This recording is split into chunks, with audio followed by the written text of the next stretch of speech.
My name is Mike Tabb, founder, owner-operator of the Integrity Energy Group. Awesome, man. I'm actually really excited to have you on the podcast because I think we can hopefully clear up maybe some misconceptions about your industry and maybe educate people a little bit about solar and what it is that you all do. So without any further ado, we get into this. Sure, let's do it. Listen, to get started, we like to hear a little bit about the person. So where'd you grow up? Where'd you go to school? Okay. Did you go to college? And anything else that after that you might want to share. Gotcha. Yeah. Again, my name's Mike Tabb. I am a generational Mobilian, born and raised here. My daddy is born and raised here. His mom was born and raised Tuscaloosa, but moved down. So we've got roots here in Mobile. I went to Davidson High School for a little bit, till about my junior year. I was trouble, to say the least. Nothing malicious necessarily, but definitely mischievous. Yeah. Right, I got into it. So I left high school my junior year and joined the Army fall of 2002. Initial invasion of Iraq in 2003. And For service. yeah, subsequently got out in 2006. Just was kind of disenfranchised with the situation, but that's another conversation. Yeah, that's another conversation. That's the 3-hour-long That's conversation. right. That's indeed. So yeah, after the military, literally from about 2006 on, I floundered around trying to figure out what I was going to do next with my life. And I went to EMT school, thought I wanted to get into emergency medicine, did that for a little bit, and just, again, bounced around from different jobs and kind of find my way. And in 2013, I got an opportunity to go out on solar fields in Southwest Georgia, large scale utility projects, acres and acres of field. And I knew nothing about electricity. I had never wired a ceiling fan, but it was an opportunity to go branch off into a new industry, right? And yeah, so that's where it started. No, it's really cool. Yeah. And also, GED? GED, yep. Army needed me to do that. Well, yeah. no, and the only reason why I point that out is because over the years, I've interviewed people that got their GED, some that didn't. Yeah. And some that have many degrees. And I only point that out to show that there's really no rhyme or reason, that it's really about grit, tenacity, and just really wanting to go for it. Sure. When starting a business and stuff and being successful. So would you have characterized you didn't really get into school, is what you're saying? For me, school, starting very early on, I was very smart. I was also diagnosed with ADHD as a kid during that craze, right? Second, third grade time frame, medicated up until about middle school. And then, but even into high school, like I never struggled with the work itself. Like, for example, I would skip school for a day or two and come back and make a B on the test. And as I got older, not that this is right or justified, but I started to look at it and like, what am I doing? What am I doing here? Yeah. I'm getting in trouble. I'm making some poor choices. I'm hanging out with folks that are older, like just all of it. And had I kept going that direction, I had administrators tell me like, okay, man, let's just, it's fine. You'll be all right. Just go on. I like to say that I was a solid B student, but I also find that those folks that are not really geared towards that, sitting in a classroom, not talking, focusing on those chalkboard and doing work like that, really aren't the same people that are going out and starting businesses. I don't know. There's a link there that, especially those with ADHD, because I also have ADHD. It's just the movement and progressing forward and learning things by doing and knowing that there's a practical application for something immediately is so much more important to us than sitting down and reading something and not knowing whether it's ever going to apply to you. That's right. Right. Well, and the regurgitation of information, right? Being presented with information by an administrator and then just being able to send it back enough to where, are we learning? And also the ability to think outside the box, to solve problems with our minds, right? Based on the information we have and some information we don't have, Yeah. and willing to take risks and stuff like that. So again, do I wish I would have maybe stayed in school for the experience of it? Maybe so. I had coaches. I could have played football probably. I had opportunities to do stuff like that. I was athletic and And, I know you're a mean guitar player too. I can play a little music myself. Yeah. We won't say who that was. I did that for a job for a little bit too before I Did you found really? solar. I did. I played professionally around here and paid my bills doing it for a little bit. And again, that's a whole nother conversation in itself. I'm sure we have a bunch of mutual friends in that world. Indeed, we probably do. Yeah. Yeah. Now, what was and I'm saying go back. Yep. Your first job. And were there any lessons that you still remember from that? My very first job was at Bebo's Car Wash when it was by the mall, by Bel Air Mall, or I guess that was Springdale Mall. Yeah. Yep, that was my very first job. I worked for the Kleiss family, directly for Blake Kleiss, and detailed cars. And yeah, I learned a lot. I learned more so about like be at work on time, do what you're supposed to do, no nonsense, do a good job, and go on to the house. Right. That base level stuff. I was 16, 17 years old. So I think also, I mean, there's something I think we forget this because of the generation. But there's also this element of being able to be in an environment like that and speak to the customers and knowing how to speak to the customers, and that you actually have to use your mouth. that's and right. stand in front of them and there's another human there. Cause I mean, like I feel like some of that's being lost because of the reliance that we have on, technology. Sure. There's so much that's taking place through texting and phone and stuff like that. Well, to that point, into the job and that customer service interaction, the longest really, the job I held for a while before I got into solar was waiting tables. Actually, I worked at Lambert's Cafe for a few years. I Nice. worked at Tin Top down there, like some finer dining places, and that's where I really learned about the customer experience, making sure they have what they need, even if it's just their meal. Yeah. In a restaurant, it's not just their meal. This is a big deal, right? And so that's where I think I got a real good foundation. Plus, my father, growing up, was a sales manager for a uniform company here in Mobile. So during summer breaks, I would ride around in the car, and he would be on sales calls on his little bag phone. So I'd sit in the back seat and listen to this. And so there's some of that I think that definitely played a role. Yeah, that's really cool. Yeah. Now, how did you get involved, started? How did you create this business? I don't know. Is it a franchise or is this This is me. Yeah. This is owner operator. We're still a small outfit, right? Still getting the ball rolling. We've been in business since 2020. We formed, frankly, out of necessity. Okay. This was February of 2020, and no one wanted to travel. The pandemic had just started, and there was a list of jobs across the Panhandle, and nobody wanted to do them.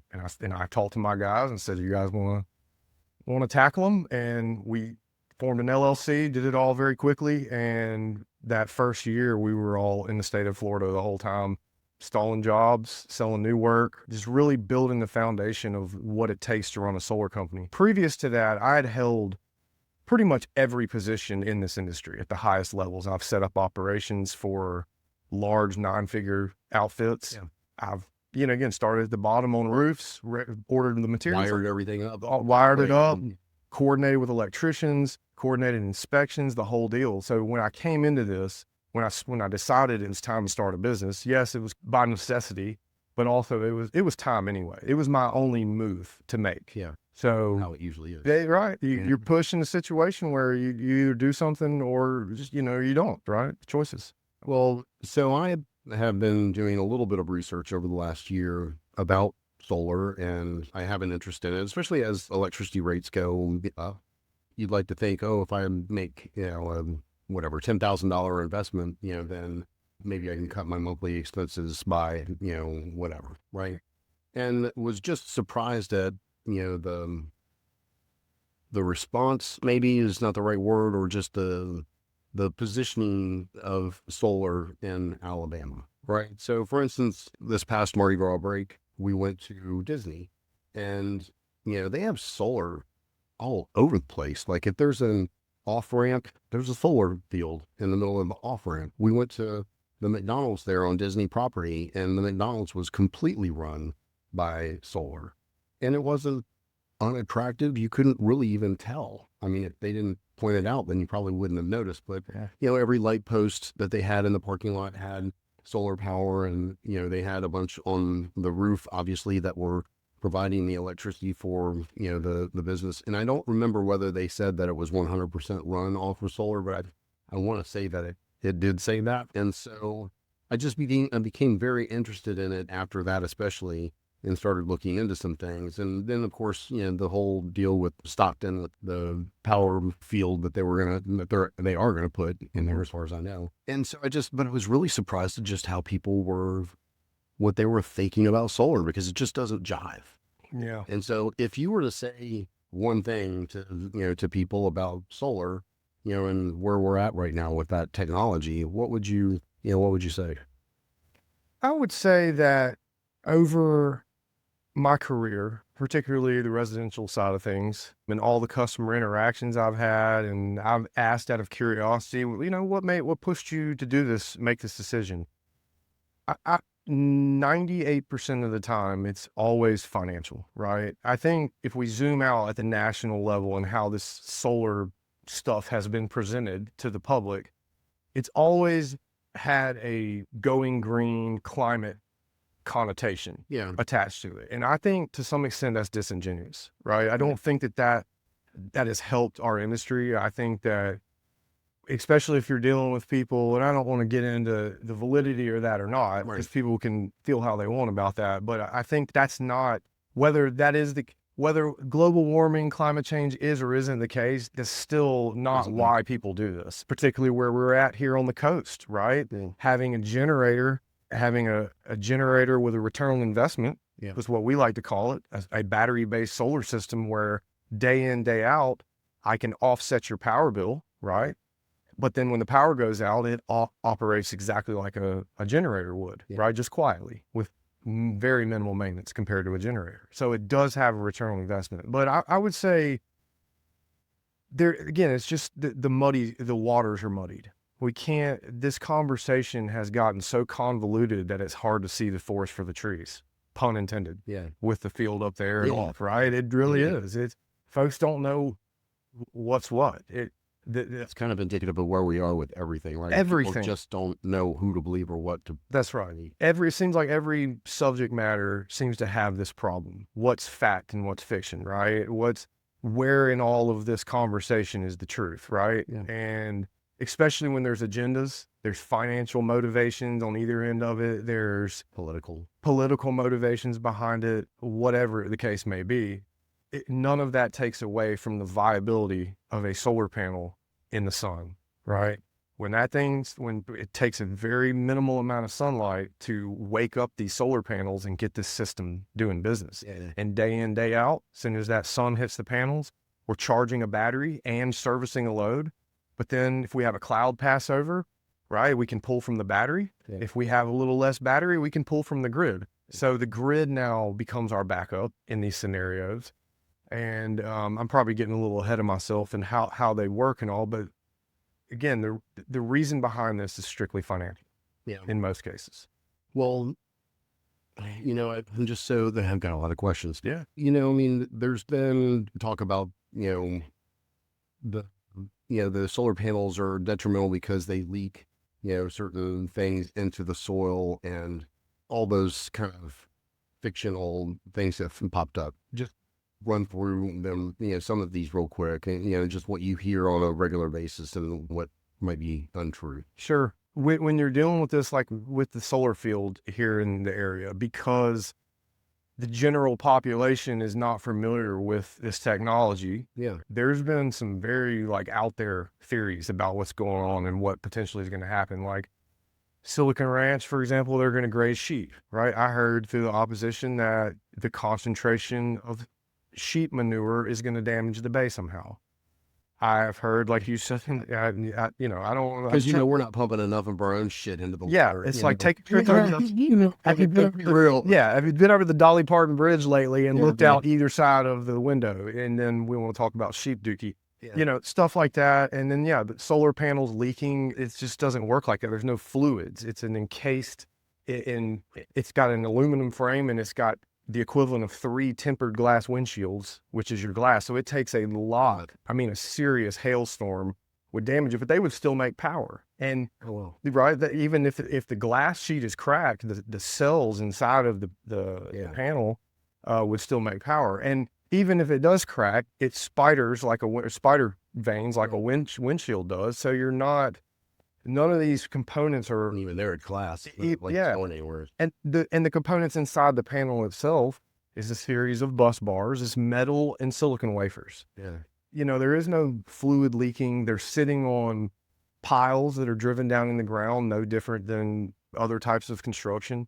When they first initially clear the land, they have to worry about mitigation and runoff, just like any other type of development. And they have, from my talking with them personally and then going to the town hall, they have a plan for all these issues at this field. Yeah. And they even went as far as to address their own past misgivings, their own mistakes they've made in the past. Wow. And they openly talked about them. They openly talked about the mistakes they made and how they have fixed that moving forward. So I don't know how much more transparent you're going to get out of any corporation, Yeah. right? So they've really, with the solar field in Stockton, they've made a pretty good attempt, I would say, to try to explain this to the general population, but it goes back to being, can't see the forest for the trees. Some of this information has been presented to this oppositional group very early on in this process, and it was not listened to. It was not heeded. None. And I'm one of the few people who do this here in this area. I came to these meetings and I realized early on, they don't want to hear what I have to say. No. So just sit down. Yes. No, I think stay when seated. people, there's a certain group that have just dug their heels in and don't seem to want to budge for any reason. But, and I wasn't really specifically speaking about the Silicon Ranch, but thank you for saying that. Yeah. But I just meant in general, because I think, I do care about the environment, but I don't care about solar for the environment. I do care about solar for the financial. Right. And I also care about solar because if I'm going to spend $15,000 for a Generac generator or something similar, that has to be serviced, that has to have fuel, that has a lifetime of use. That isn't, I don't know what the lifetime is on a generator, but it's going to be less because all the moving parts and it's an engine. And so besides the fact that it's loud, it's noisy, it smells bad, all those things. And so I have been looking at it from that standpoint because who wants our electric bill $500-$600 some months? Mm-hmm. And so it's just like, when you look at that over the course of how long you live in a house, it seems like solar would be a good investment. And then I also just hear stories or reports rather of, other countries that are adding literally gigawatts of solar power. Sure. And that this is a main part of the infrastructure, and knowing just how old and dated our grid is and how, if a bad thunderstorm can come through and knock out power for large segments of this city, then, the grid's great. I'm not knocking Alabama Power. They do a good job. But there's just no way that this lasts the way that it is. Sure. So I've been looking at it from that standpoint. But as somebody who is interested in solar for residential, Mm-hmm. Educate us a little bit on what is available, what some of the good options are, what people might consider, things like that. I think it's important. I don't think I did a good job of making the distinction, and I'm glad you brought that up about Silicon Ranch. That's not really where you're going with that, but there is a major distinction between that type of solar, right? Yeah. And who that benefits and why that's built and all of those things and how that affects the end consumer versus it on someone's house. So pause for a second and let me tell you what I think. Okay. And then you can correct me where I'm wrong. So I think that Silicon Ranch was built to offset power for Meta, for the data center that they're putting up in Montgomery. And that by building that, they're offsetting the price increases that we would feel because of the usage that a facility like that has.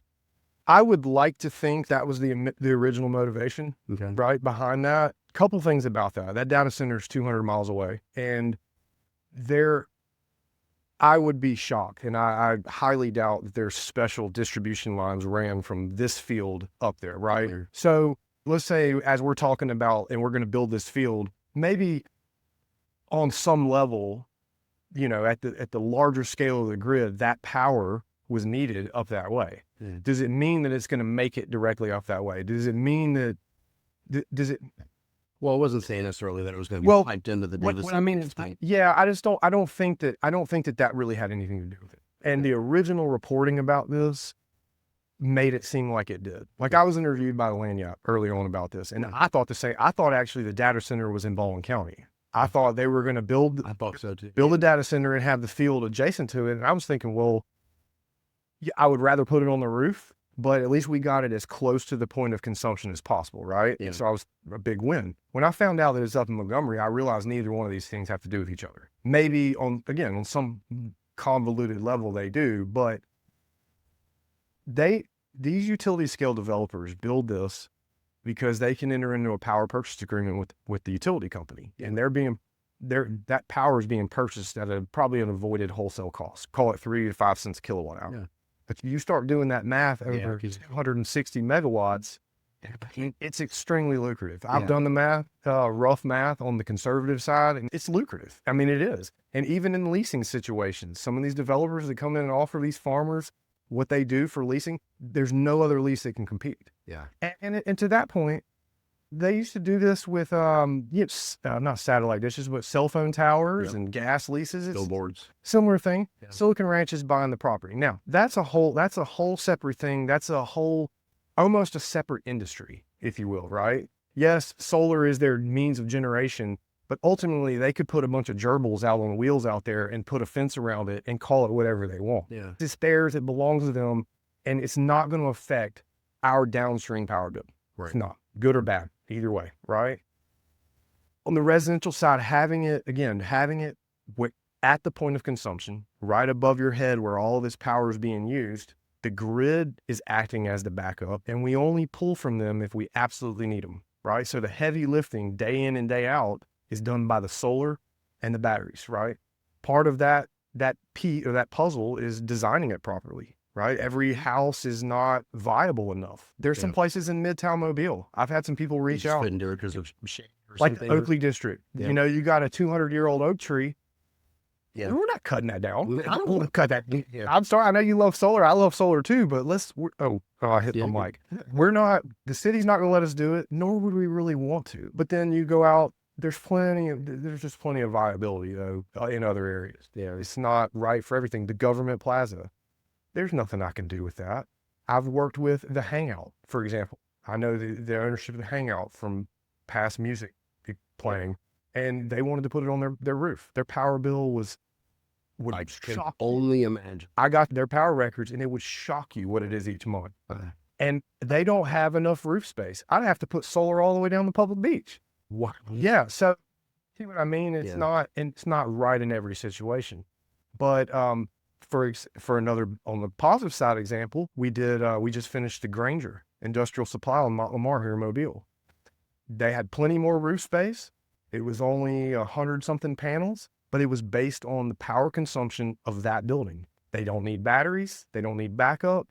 And Granger did all of their stores, have been working on all their stores across the nation for the past 3 years. It's the same thing with AutoZones. So now that still didn't answer the residential question, which same principle, except again, we're building every residential system we build is going to have a battery with it, because solar is very limited without a battery, right? Whether it's in space on a satellite dish or in your calculator, it has some amount of battery storage is crucial. The problem over the past probably 2-3 years is price point and power output. They've been expensive, and we haven't had the power output, for example, where I could crank an AC. Yeah. I can't go around to people in Mobile and be like, hey, we can do everything but crank your AC. It's a no-go, right? Yeah. So we have that. In the past 18 to 24 months, that has changed dramatically. Really? Yes. Which opens up a whole new world of what you can do with these systems, for sure. Is it because the batteries that have gotten better, or is it because the actual generation of power from the solar cells has gotten better? Not the generation. Solar is kind of what it is, right? That's not going to really get any more efficient, and nor do we really need it to. We don't.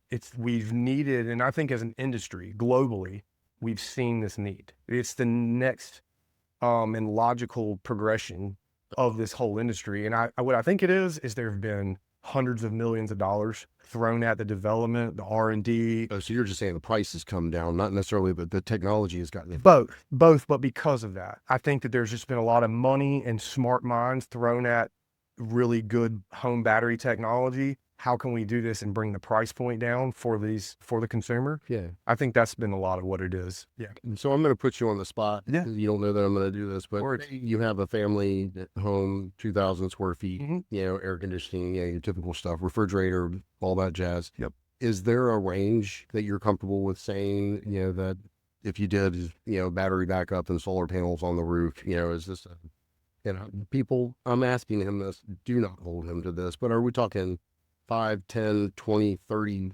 50,000? I mean, what? Let's start here first. Every house, right? I don't design these based on your square footage because I've had 5,000 square foot homes with they're just mindful of their usage. Then I've had 1,500 square foot homes with $700 power bills. I'm thinking, what are y'all in here doing, right? So it's more so about the power bill, and I'm designing this based on your consumption. Okay. Really, the first thing that I ask people for, let me see your power bill. I have a design software where I can literally plug month by month by month in with consumption, and it will really narrow down what this is going to look like long term. But the ballpark that we're kind of looking for, and it's okay, and yes, don't hold me to it, but we got to have, when we're dealing with something like this that's new, we have to have some frame of reference. We all kind of know roughly what a new HVAC costs, right? So it's important that we give you some kind of ballpark. To say that, I would say, if your bill is $250 or below every month, Okay. let's say that. Let's start here. You has a jeweler. I know, If but you're it's a single male Yes. that's never home and keep a bottle of ketchup in your refrigerator. yes. If it's $250, this is just what I've seen over doing a bunch of proposals and seeing the return on investment annually and then the payback period. $250 or below, you just got to really want this. Right? So for example, the past couple deals we've sold, they went this direction over a generator. They were Okay. shopping generators and they chose to go this direction. So in that instance, you're thinking it was more about the backup. Absolutely. capabilities They than it didn't was care about the price. That's right. They didn't care about when it penciled out. They were not not that they didn't care. They Yeah. cared about the price, but their motivation strictly was to have power when it went out, Yeah. right? When you start getting over 250, I'm seeing on average a payback period of 9 years, 9 to 10 years, give or Okay. take, right? Now, we have 15-year warranties from the manufacturer on the battery and 25-year warranties on all the stuff on the roof. Okay. So that's kind of been my goal as I'm sizing these things and pricing them, is if I can offer a customer, forget the gross project price for just a second, just bear with me. But if I can get you to hit the black well within the warranty life of that battery, right?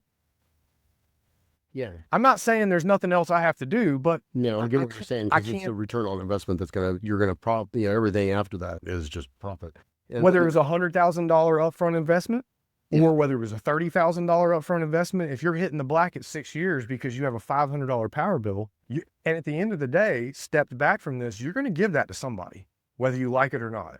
You're going to give that money to somebody. So if you figure $300 a month, say I'm able to offset $250 of that. 250 times 12, where are we at? Help me well, with. it's, what, 2,500? Yeah, 25, 30. Okay, $3,000. at 10 years, you're at 30 grand. Yeah.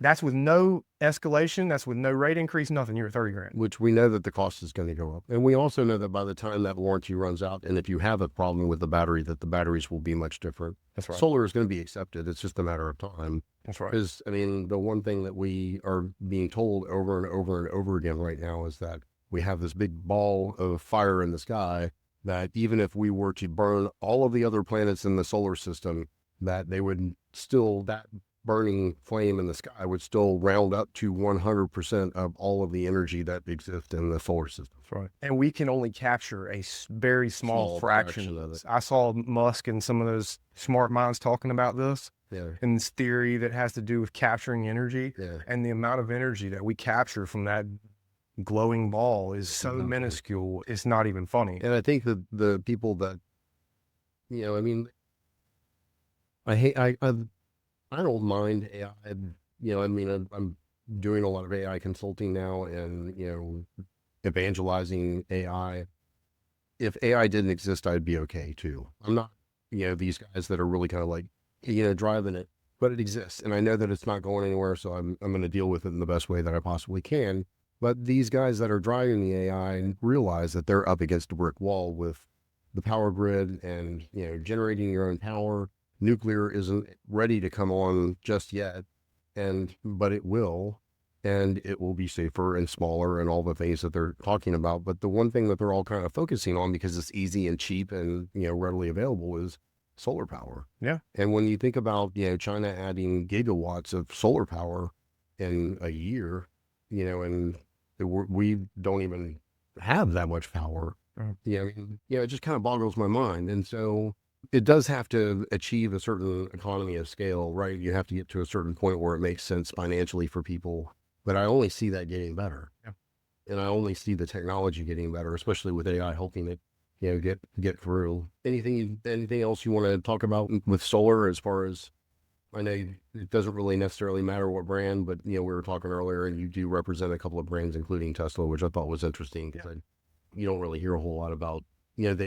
Some people do know that they're into solar, but not everybody knows that they do that. But I don't know. I find the whole thing.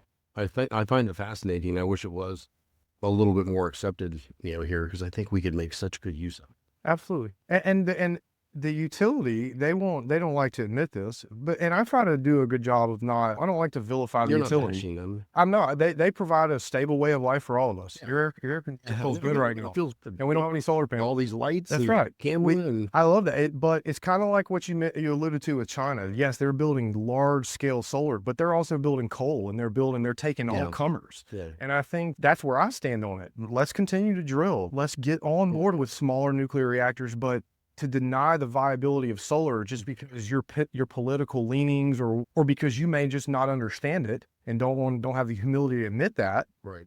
Whatever the case may be, I've done this enough. I've seen these systems work when the power goes out. All these little grid outages that we have customers all over Mobile and Baldwin County that don't feel that. No. I have a couple customers that I call them and let them know the power went out because it happens so seamlessly. There's no delay. They don't know. So plus I have a lady over by Davidson High School. She has a $60 power bill, and her power bill previously was $375 each month. She texted me the other day. She said, I have not had a power bill this low since the late 80s.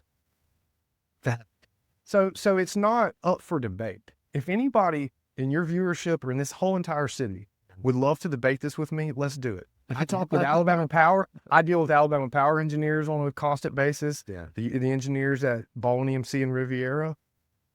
Let's talk about it, because the viability of this, again, when done properly, when done right, is not negotiable. And then the finances of it is, I'll give you one that was really kind of shocking to me. I did one for a car wash out in West Mobile. Okay. Their power bill is $3,000 or $4,000 a month. Okay.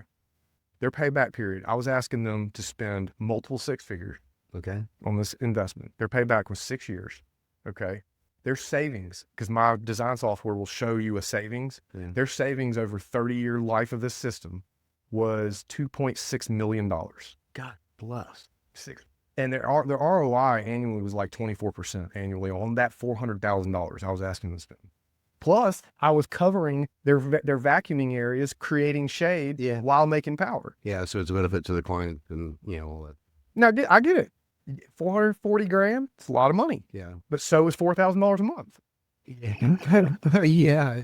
You're gonna spend it. So whether it's $4,000 there or whether it's $30,000 here, and I'm asking you to spend a little more than a generator with the added value, you're gonna give it to somebody. And we have financing and stuff available. I was gonna ask. Yeah, we do. I think it's important to know that not everybody's going to have 20 or 30 grand laying around to install one of these systems. The other thing too is, it's when I've looked at it, and I feel like this is important to say, it's the batteries that really add the electrical cost. That's right. If you do solar, you kind of do need the battery, but you could do it in phases if you had to where you could do the panels and you're using it while the sun's out. Yep. Still offsetting a little bit. Yep. But you're not going to get the real benefit until you spend the money on the batteries, which hopefully the price of those will come down, although they really have. Honestly, if we broke it, they really have compared to even last year. I wasn't sure with everything that's going on. I would say 20%. I would say 20% of the past 20% of the past prior year. Wow. Yeah, and they keep going because our industry, we lost a tax credit. It wasn't a grant. It wasn't a free check that they're giving you. You have to have a tax liability, but we just lost a tax credit of 30% of the gross value of these systems. I know. But we've sold deals this year already without the tax credit. Yeah. With people seeing that long-term viability. How long before we start manufacturing a lot of this stuff in the U.S.? It's already happening now. Is it? Already happening now. Because I know that was one of the issues, was that all of this was still coming from China and Yep. places like that. And so, but no, it's really just phenomenal. And I really do hope that if you're listening to this and you've had this idea in your mind that solar was somehow bad for the environment, like that doesn't ring true. There's nothing to that. And if you're hearing that, then I'd investigate a little bit more, because it just doesn't work out. Well, and I'll add to that too. The utility they're not mad at this necessarily. They're not opposed to this. Solar is considered a generation facility by definition, just like Barry's steam plant, just at scale of whatever scale, right? It's classified the same way. And Alabama Power doesn't not want you to have it. They're not gonna financially buy power from you. They're not going to play that game. They never have, and they never will. And that's what's helped solar take off in other markets, is that you've had what's called net metering, where anything you're overproducing that your house doesn't need, they're buying back at a 1-to-1 rate. And we're close to it. Well, in Florida they were dollar for dollar. But in Alabama, like right now, if you backfeed onto the grid, they buy it at like 3 cents a kilowatt hour. And sell it at 50. That's right. So that's not the game we want to play. I don't overbuild solar systems, right? I would take a couple panels off to keep us from doing that, to make sure that we're charging a battery and keeping, use it or lose it. Let's keep it on site and not give it. Because what actually is happening when you're sending excess is going to your neighbor's house, real time. It's going to your neighbor's house and they're being charged full retail rate for an investment that you made. See, these little nuances, because that's how electricity works, right? It's going to the next point of load. It doesn't know the difference. It's not skipping over and going to Alabama Power. Available. And Alabama Power is counting your power. No, it's available power on the grid. Same thing with that solar field. Those folks think that's not going to benefit the Stockton area. Electrically speaking, I would be surprised if you have some of the issues that you may have with your grid up there. That thing is going to help create a level of stability when all these ACs are running and during the day. It's going to help. I don't remember if their plan had any kind of battery storage. No, it may down the road. But so it wouldn't be like if they had an outage or something like that, then it would continue to provide, No. But no, I neglected to bring that up, but that was the one thing where I got the impression that was why people felt like Alabama was against solar, was because so many other places give a better exchange rate for, any power that you put back into the grid. Let's get back to kind of some of the questions that we ask about just, the business and, how the business is run and stuff. So now, what's one thing that you wish someone had told you before you got started that, you would communicate to somebody if they were thinking about starting a business? What have you learned over the course of the years that you've learned the hard way that you feel like people should know before they step out? My situation is a bit unique because I'm the first, in a sense, right? And so that brings its own challenges, right? Being the first somewhere. Education. That's right. It's motivational because there's a lot of purpose behind what we're doing. Not wanting to be the first just to be the first, but to present this to this area properly, right?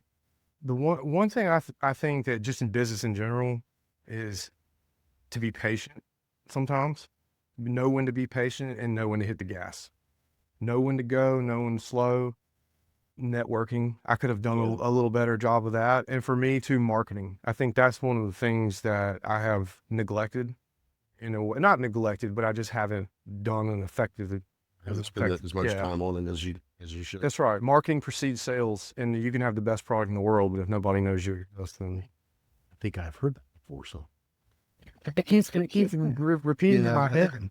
We get obscurity on the wall or something. So is there a person, book, or a resource that's changed the way you think about business? Jocko. Oh, really? So for those of you that don't know, Jocko Willink is a former Team 6 operator, if I remember. Multiple teams, teams. And he's been really prevalent in the leadership, world. But why Jocko? What impression has he made on you? Just how he's taken his lessons from combat leadership and he's applied them to the civilian sector, to business, to relationships. His first book, Extreme Ownership, it gets into that. And it uses combat analogies, obviously from his own experience, but they make a lot of sense and they do translate. Whether you were former military or not, there's things that can apply to that about just looking at yourself first, taking ownership and accountability for the role you play in all this. And Because ultimately, you are the one that dictates everything about your life, that's right. whether that's, the relationship that you have with your kids and wife, the relationship that you have with your employees, whether they do a good job. If they don't do a good job and they're still there, it's your fault. Right. Or maybe they needed more training, which is also still your fault. Or whether they did something stupid. And, like Technically, it's all your fault. It's all your fault. That's right. And if you're not prepared for that in any business, then maybe you shouldn't do that. And that's one thing too, back to what you asked about, something that maybe I didn't expect, or that I wasn't understanding, that you eat what you kill. There is no show up and get my check. And I wake up every morning and I have to think about 6 months from now, and a year from now, and 3 months from now. And the more employees that I have that I'm responsible for, them and their families, the greater that, not burden, the greater that responsibility becomes, right? And so that's one thing that's been an adjustment for me, is you wake up and you sit at your desk each morning. It's like, everybody's got a power bill. They got to, let's go. Everybody's complaining about it right now. That's right. It is hot. That's right. So, That's right. how do you like to unwind? What's that? How do you do? How do you What's that? unwind? How do you get and relax? What's that? That's an Honestly, unacceptable answer. I know. Honestly, I don't very often go surfing when we have waves down at the beach, which is, we get surf. You're the second person that has sat in that chair and said surfing. And I swear to God, in the last 20 years of talking to people down here, I've not met anybody really that surfs. That's wild. We get it. You got to you got to know the weather patterns and what causes it. And obviously hurricanes and stuff will cause it. But yeah, we get waves. Right. Yeah. That's it. And when I get a chance to travel, I've traveled to places and surf, Southern California and Nicaragua. Very cool. But yeah. So I've got 12 rapid fire questions. Okay. Some rapid fire questions. Yeah. I don't think it's actually 12. But favorite type of music? All kinds. I know that's Unacceptable. I know. What are you pushing? What were you listening to on the way here? Cameron Marlowe, actually. I don't know that name. He's a country guy. Okay, that's him. But I also listen to everything from Olivia Dean to Boosie to whatever. Like, when I say everything, I'm talking about my stuff is eclectic. Yeah, no, I'm not big on heavy stuff. Not a big heavy music in which they still play instruments. Yeah. No, well, I like a lot of electronic music. I grew up listening because my father, who you just met, he had a very big love for like new age style music, and that was all kind of, synthetic. And then EDM started. Okay. Right. So I've been listening to EDM since it was just a baby. For those of you that are out there that think that, all these guys that are out there now doing, EDM festivals and stuff like that. Yeah. Favorite type of music. So favorite type of food. Italian. Favorite restaurant in Lower Alabama. That's Jesse's on the Bay. Good choice. Favorite city outside of Mobile Ooh, that you've been to? man, I used to like Manhattan. Not anymore. No, sir. Probably San Diego, but even then, probably Jacksonville. Probably, weirdly enough, probably Jacksonville. Yeah, cool. City you want to travel to but have yet to visit. I've traveled a pretty good bit. It's going to be somewhere outside of the United States. El Salvador. There's a town over there on the coast. Right too. Good surfing. Yeah. What comes to mind when I say guilty pleasure? Check yourself. Check yourself. That's too funny. Morning person or night owl? Morning. Favorite movie or TV show? Shark Tank. No, that's cool. Shark Tank. What skill you have that would surprise people? Cool. Probably music, I guess. Maybe that it would surprise people if they don't know I play music. Yeah, I think, because I could do that 7 days a week if I wanted to. I could stop all this and go play music full time. Yeah. But that comes with its own trade-off. Yeah. You got to really want to do that. Yeah, that's a hard life, especially here in Mobile. That's right. It is. What's the local business that more people should know about besides your own? Well, I think this one. I like what you're doing. I've watched your interviews and I've seen kind of what you're doing, what you're trying to get off the ground here. I like what you're doing. Appreciate it. Yeah, I really do. Besides us, man, I don't come to Mobile very often, spend a whole lot of time here. I probably should do that more, but I'm seeing a lot of stuff going on in Midtown or downtown Mobile. And I don't, no, that's not really any specific business, but I love whatever's going on down here. Yeah. Without knowing the details, Yeah. I can kind of see it. I kind of like it. It's interesting because things were really kind of hopping before COVID, and I think we were feeling a certain momentum. Okay. Right. So there was mobile momentum was a phrase that we used and that the city used to kind of communicate, that we were moving forward and all this, stuff. And then COVID happened, and I'm not feeling that as much, but I still think that there's so much down here, especially food. Our walks are always fun. Granted, anytime you go anywhere after midnight, you just got to be on your, got to mind your P's and Q's. That's right. But when people tell me that Mobile is an unsafe city, I want to look at them like they're idiots. I don't know. Maybe it's because I grew up in D.C. and would go regularly to listen to EDM music down in the south, the southwest part of the city, or was it southeast part of the city, and it was.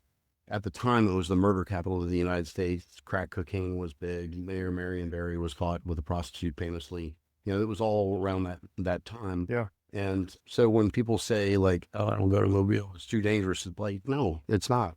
We regularly walk around even up until midnight and after down here and don't have any issues. You just just don't come down here and be an idiot.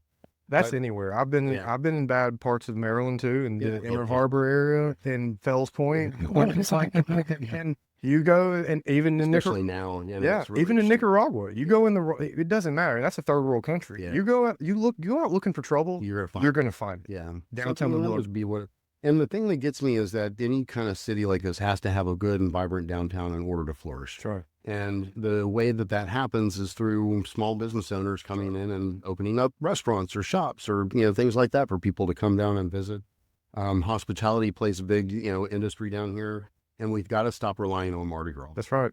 That's right. If Mardi Gras is the only thing that we have to draw people to this area, then we fail. That's right. There's a lot to offer. That's right. Did Monahan reopen TV Cropmeyer's yet? I don't know, Mr. Bill, because it's been a while since I've walked past there. But that's a good business that people, they do a good job. Yeah. And, what are you most thankful for?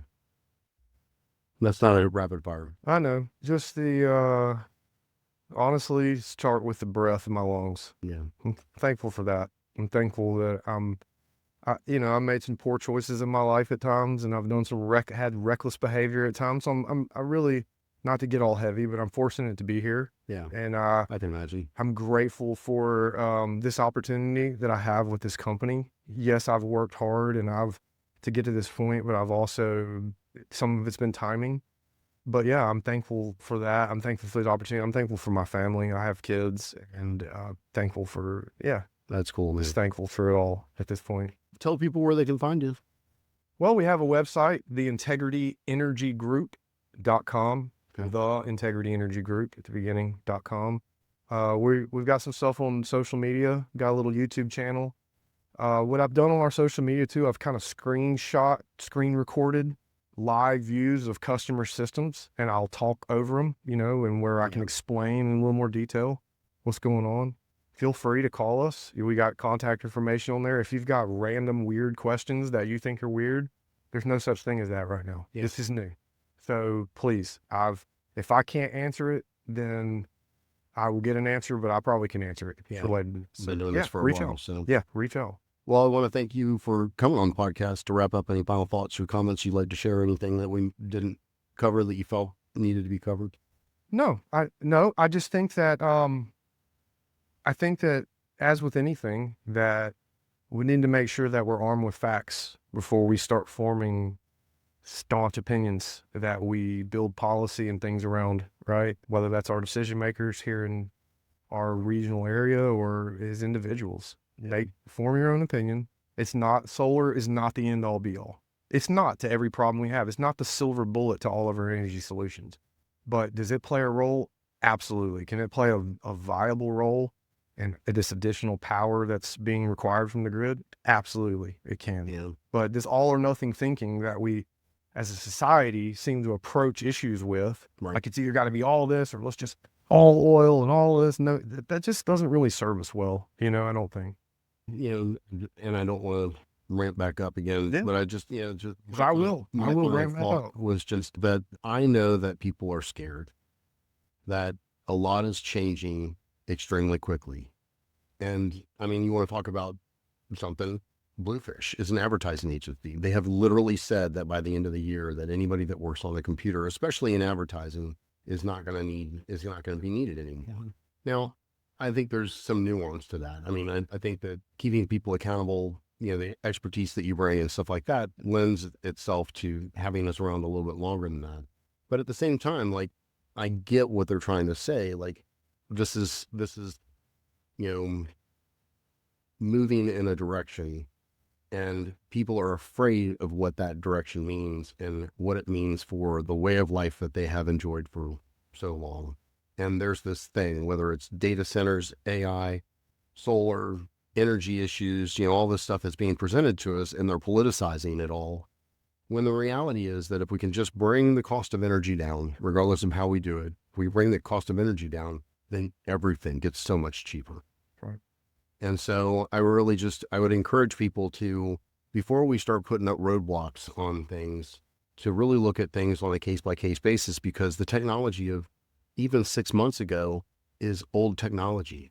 That things are moving at such a rapid pace that, it really is astonishing for those of us that are in industries that are being impacted by AI. It's astonishing at how quickly it's changing. I am plugged in. I feel like I'm light years behind. That's how quick it's changing. So all that to say is, I really appreciate you coming on and, sharing some of your knowledge with us. I would encourage people, give them a call. I mean, the solar is an extremely viable alternative to the grid here in Alabama, especially in our area. We're one of the sunniest areas, but we're also one of the rainiest areas. And the reason why I say that is because the storms that we get through here are incredible. And it means that a lot of times we lose power. I live on McGregor. I can't figure out for the life of me why Alabama Power decided to hang the wires from the telephone poles on McGregor when they were burying everything else under the ground, which would have solved some of that issue. It doesn't solve the greater issue of, okay, well, we don't go down, but the transformer down the street goes down. I get that. I'm not stupid. Yeah. But at the same time, it's like you have to start somewhere. And it just feels like we're ignoring that. We're just not moving in the right direction. And was hopeful that we could shed some light to that, Sarah. But Michael, I appreciate your willingness to stay with me and share your journey as a business owner and entrepreneur, man. It's been great. Thank you for talking with me. Appreciate it, Rob. Yeah.